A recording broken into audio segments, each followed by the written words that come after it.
teen pregnancy, me getting pregnant at 14 back in 2000. So before I get started though, I want to ask if you guys could subscribe to my video, like, share, and join the community of the Genuine Gems. And it's all positivity, no judgment zone, safe space I'm trying to create for people to live their truth. And their truth is not always good, but that's what helps us and mold us into being better. If you choose, it's definitely a choice. So I'm gonna go ahead and get back into my videos, just to share my story, and hoping that it reaches someone and it helps someone, because you know, we go through that,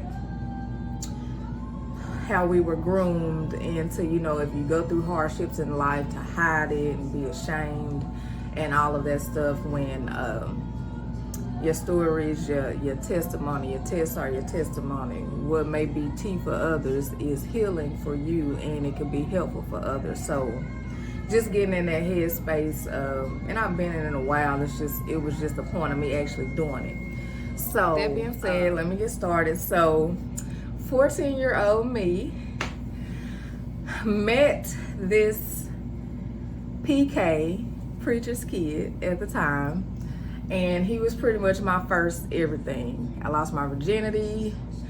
I was introduced to the world, shall I say, by way of this man that I loved, young man that I loved at that time, in love with. So, but taught me a lot.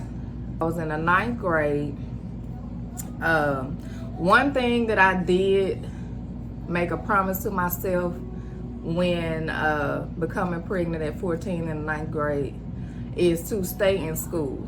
And if anyone dealing with teen pregnancy, if you know someone with teen pregnancy, if you're watching my video and you're a teen that is pregnant, I will encourage you to stay in school. Don't worry about the people talking about you. Get you a village that support. Don't support your decision of teen pregnancy. Of course, no one wants their child or a loved one to become pregnant as a teen, but life is life. Teens are gonna be teens. Teens are gonna rebel. I was definitely rebellious. My mom worked nights, and I took advantage of that. And it wasn't a shortcoming on her end as a parent, because she was working at night, and I knew that. And my dad, he worked. He was self-employed carpenter. Grew up with both of my parents in the household. They're still together to this day. So that's another video. But my mom worked nights. My dad, with him being a self-employed carpenter, he worked until he got tired. So sometimes he would work nights. And I took advantage of those opportunities to do what I wanted to do with my boyfriend at the time, who I later ended up marrying. But again, that's another video of my story. So I went through school. Yeah, I got the criticism and all of that stuff, but I didn't let that stop me. Even back then, just having that spirit of God in me that I didn't even recognize, didn't even know, that motivation, that push to keep going. Like, don't let this stop you. It may have slowed you down or whatever, but don't let it stop you. Stay in school, finish school. So, and most of the girls, and I wasn't the only teen pregnancy in school at the time, but I was the only one that stayed in school. All the others that got pregnant in school, they dropped out of school. Not saying nothing negative against them. That's just one of the things that I told myself that I was not gonna do. I wasn't gonna let people talking about me, I wasn't gonna let shame stop me from continuing school. I just have a baby now. So pregnant at 14, I had my child at 15. I had my son at 15 in 2001. Markel Alcorn, shout out to my first. I always say we grew up together because, of course, with being a teen pregnancy, a child having a child, So we definitely grew up together. I definitely learned a lot, and having to become a mom at a young age and grow up faster than your typical or most teens will grow up or whatever. So, and the backlash I got, so going on, had him at 15 in 2001. So I went ahead and finished school. My junior year,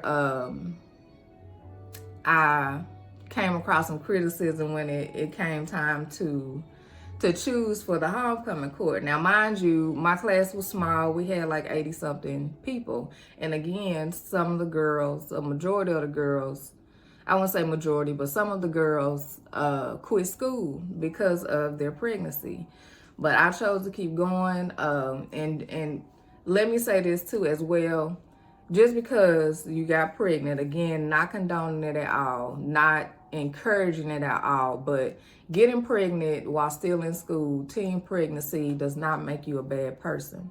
You just made a bad choice in life. That does not make you a bad person. That does not mean God does not still love you. Do not listen to the naysayers, the criticism, none of that stuff, because one of the things I used to always tell myself, like, nobody's perfect, and some people that always got their mouth on other people or talking about people, like, it's stuff going on behind the scenes in their life that they should be focused on, or that's not as good as they portray it to be. So focus on you, focus on doing better, focus on not quitting. So I received a lot of backlash when I was chosen as one of the junior maids in the homecoming court. So, and it was because I had already had a child. Because I had a baby, that was the issue. Of course, it got back to me on what was being said during these meetings. You know, she got a baby already and all of that stuff. Okay, that doesn't make you a bad person. That does not make you deserving. So I ended up getting it anyway, even though some chose against it. And I just continued on, like, in my village that was behind me, my mom, my dad, my sisters, my brothers. One I would like to shout out that's not really blood family, but she's my sister to this day, Miss Pansy Neal. She stepped up big time. She helped me out a lot because she was a teen mom, so she understood. She understood that, like, it was times I still wanted to go hang with my friends. If my mom wasn't available, or my grandmother or whatever, she was definitely there. And I appreciate her to this day. We're still in contact to this day. I love her to death. And I just want to share a story with when I first found out about me getting pregnant.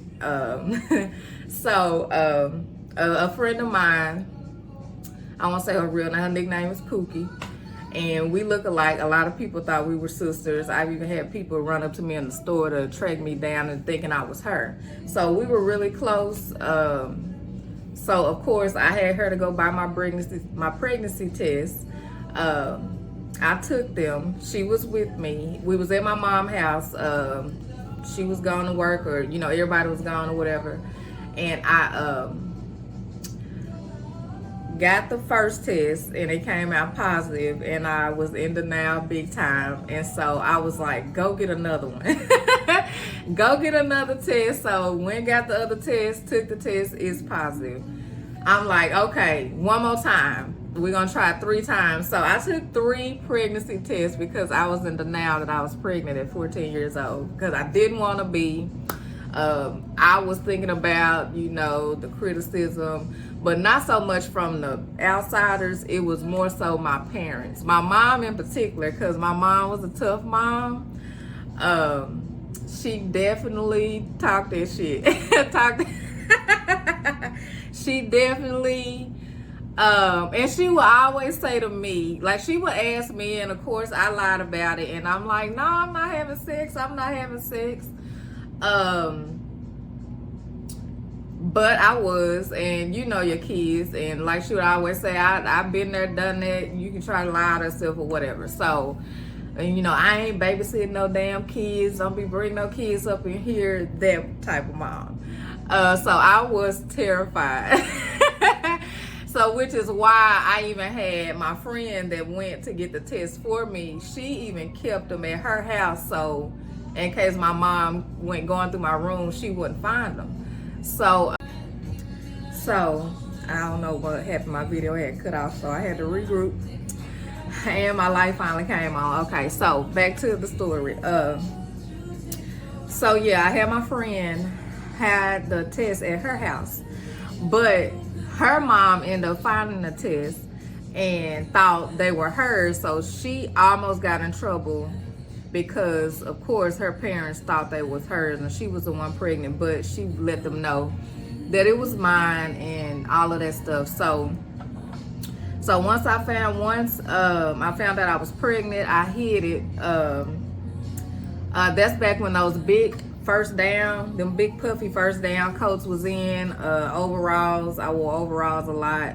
I wore the coat because it was cold during that time or whatever. So they kind of helped me hide it until, you know, it got out to, I was just so more so, again, worried about my parents. So once my mom, I'll never forget, she came in from work, and of course she heard it through the grapevine of people talking, small town, people in everybody's business telling what they know or what portion they know and not the whole story or whatever. But so she comes in and she was like, yeah, I heard you and I got pregnant, and I told you what happened in the dark gonna come to the light, and I ain't keeping no damn kids and all that stuff. So she went in. So when my dad talked to me, my dad really gave me, and again, nothing negative towards my mom. She just who she was, and I feel like she was more embarrassed. She was more embarrassed than I was, honestly, I could say. But again, it was nothing negative on her parenting. I used the opportunity of her working at night and my dad working at night for the most time. And I was, at the time, I was with my oldest sister a lot, who she allowed me to be with my boyfriend and all of that stuff. So again, it wasn't bad parenting on her part or my dad or whatever, because, you know, they're out working, making money, you know, to provide for us, and I just took advantage of the situation. So my dad, I come in, I can't remember if it was day or night, but anyway, I come in, he's sitting at the kitchen table, and he was like, Cynthia, come here for a minute. Cynthia is a nickname that my dad gave me or whatever, and I get a backstory on that, but another time. But anyway, I go in, I sit down, and it's like this pause, and I'm telling him, I'm like, dang, he know now. He finna really tear into me. So I'm sitting there scared as I'll get out, and his first words out his mouth was, so when I'm gonna meet my new grandbaby. And I just break out, I'm bawling, crying like one of them would, like you just got a good whooping type of crying. So I'm crying, but instead of him you know, speaking down on me or telling me I ain't this, I ain't that or whatever, he uplifted me. He poured positivity into me. He was like, it's okay, you know, we're gonna be with you through this. We don't love you no less. We're gonna be here for you, like all of this. So even though he was saying that, I was still bawling, and he got upset, and he was like, now if you don't quit damn crying, I'm gonna whoop your ass just because you crying. So, you know, he said that, and I got myself together and all that stuff, and he was like, it's gonna be all right, you gonna be all right, and you know, basically we gonna make it through it. You got us, you know, as support or whatever. So we hug it out like all that, and baby, once my dad gave me that talk, I didn't give a damn what nobody said. Nobody, I didn't care. I still walk around with my head. Well, you know, my chest was out a little more, my head up. You know, none of that feeling sorry or shameful or none of that stuff. And I was still sticking to staying in school. So, I love my dad for that. And so moving on to like graduating year, same thing came about, homecoming court. This is my senior year. They had an issue with me having a baby. The same situation that happened with my junior year, 11th grade. The conversation that was had during the meeting, like I wasn't a good representation for the school to have someone on the homecoming court that has a baby. But anyway, I was chosen anyway. And just looking back, that's an example of what God has for you is for you. And again, back then, I'm not even operating in headspace because I'm really heavy in my flesh. So, but it's just, I still felt like I wasn't no bad person. Like, yeah, I got talked about and all of that stuff, but I didn't care. And then once I had that talk with my dad, and then once my village rallied around me, like I was fine. Like everything else I blocked out or whatever. And so again, shout out to my village that was there for me during this teen pregnancy and everything. And so fast forward, I had a baby, I come home, and I remember like just wanting to stay close to him. And you know, my grandmother, she comes over, my aunts is over there, my mom, and all of that stuff. And so, and I remember my grandma, she looked at me, Grandma Nellie, rest in peace, love her to death, miss her. She was like, you can go in there and get some rest. I got him. Like giving me that reassurance or whatever, because even with me having a child at a young age, I still had that mother bear spirit on me, I guess, wanting to hover over him and protect him or whatever. And so even though I know they knew, but still I was still attached to him or whatever. But she was like, girl, go in there and go to sleep, we got this baby, we know more than you. Like basically what she was saying indirectly, like she like done had kids, I know what I'm doing. So, and that's just one of the things that positive, that having those people. I know you don't always have a village or a good support system with being a teen pregnancy or just with making bad decisions at a young age, period. You don't have that support or whatever to help you, but I thank God for my people or whatever. So, teen pregnancy, it's not the end of the world. It's not the end of the world. Life goes on and you will be all right. God still loves you. You're not a bad person. You just made a bad choice. And continue to move. This is for anybody, again, that knows somebody, or if you're a teen that's pregnant and you come across this video, continue to keep your head up.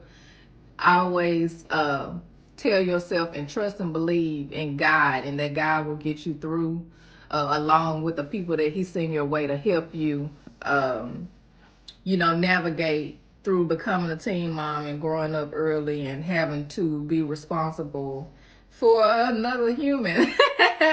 Because I recall like me, like spending time with him, we laying in the bed and all that stuff, and I'm looking at him like, I'm responsible for this little person. Like I literally carried this human and had this human at a young age. And so it is okay. It's okay. You will get through it. Don't pay attention to the outsiders. If they ain't helping you, it don't matter. If they don't have a heaven or hell to put you in, let me say that. Don't let their words or their criticism get down in your heart and your spirit to where it makes you feel like you're less than. Because at the end of the day, you still a child of God. God still loves you, and that's what's more important. So that's what you should focus on. So that's my story of becoming a parent at the age of 15, pregnant at 14, had him at 15. And to this day, he's doing well. We are very close because, again, I say we grew up together. He's doing well for himself. So yeah, everything gonna be all right. At the end of the day, everything is gonna be all right. So take that and stand on that, and God will see you through it. And it's nothing that God won't bring you to that he can't bring you through. And the issues, we're trying to get this video done, but I will not stop until it's done. So you guys don't forget to like, share, and subscribe to my video. You guys be blessed, be a blessing, live, laugh, love. God is love, peace and love and light.